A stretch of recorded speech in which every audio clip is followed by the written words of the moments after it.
Allez, on en parle. Parce que pendant la pub, je peux vous dire que ça parle dans le studio. Hein. Mais là, on en parle avec Benjamin Glaise. Et les jeunes sont avec moi, hein, je tiens à le dire. Enfin, les jeunes de quoi parle-t-on, les jeunes de droite. On parle d'autre chose.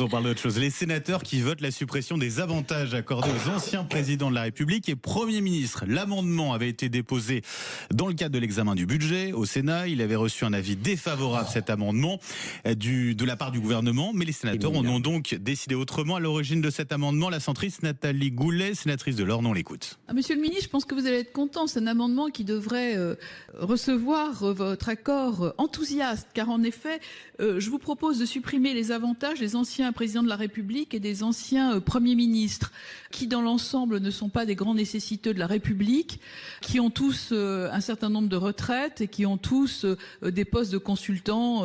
En tous les cas, j'ai vérifié, franchement, personne n'est au resto du cœur. Donc, je vous propose donc une diminution des crédits de 2,8 millions. 2,8 millions. L'amendement a été voté par les sénateurs contre l'avis du gouvernement à l'unanimité, moins une voix. Juste pour ajouter, pour être définitivement entériné, l'amendement doit maintenant être voté à l'Assemblée nationale, en commission mixte paritaire, sous couvert que le 49.3 ne soit pas déclenché entre-temps par le gouvernement. Autant dire qu'il y a peu de chances que qu'en pensez-vous? Je trouve ça minable. En fait, je trouve que c'est flatter les bases. 2,8 millions. Oui, d'abord 2,8 millions, c'est pas une. Alors je le redis, je n'ai pas 2,8 millions sur mon compte en banque, mais non plus. pour le budget de l'État, c'est une somme ridicule. Mais surtout, c'est vraiment flatter les bas instincts des gens. Les anciens présidents de la République ou premiers ministres, je sais pas, ils sont 15. Et, donc, il y a 16 anciens premiers ministres. Voilà. Mais non, mais on a. Bref, mais c'est une pas. vingtaine. Bon, une vingtaine. Franchement, la France n'est pas un assez grand pays pour continuer avec.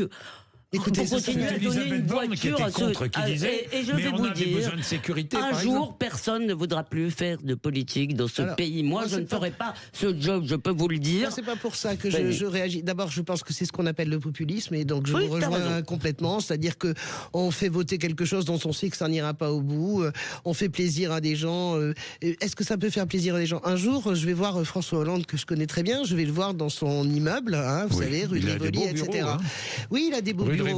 Oui, il a des beaux bureaux, sauf que la sécurité, même avec deux officiers de sécurité, si vous voulez, c'est pas suffisant. Je rappelle quand même que nous sommes un grand pays, nous sommes en alerte terrorisme permanente, et quand on est un terroriste, eh bien si on a des cibles aussi facilement atteignables, je vous assure, hein, que François Hollande, ancien président, même Nicolas Sarkozy, ancien président, et je suis désolé, hein, moi je pense que même la sécurité, elle n'est pas suffisante, parce que ce sont des cibles. Parce que si vous êtes un terroriste, eh bien c'est bien de vous taper. Vous pouvez avoir l'idée de vous taper un premier ministre, un ancien premier ministre ou un président de la République. Donc moi je veux bien tout ce qu'on veut. Hein. Je veux bien qu'on flatte, comme dit Elisabeth, elle a tout à fait raison. Les bas instincts. Si un jour il y a un problème, hein, on aura à nouveau cette discussion-là. Si un jour il y a un de nos anciens, vous êtes d'accord toutes les deux. Faut pas exagérer. Oui, j'avais pas pensé à l'argument sécurité, mais c'est réel. Enfin, franchement. Bon. Non, voilà. Écoutez, nous verrons la suite lorsque ça viendra en discussion. Ça ne viendra jamais. CMP, commission mixte paritaire. Bien. Le rappel des titres de l'actualité, Laurie Leclerc. Laurie.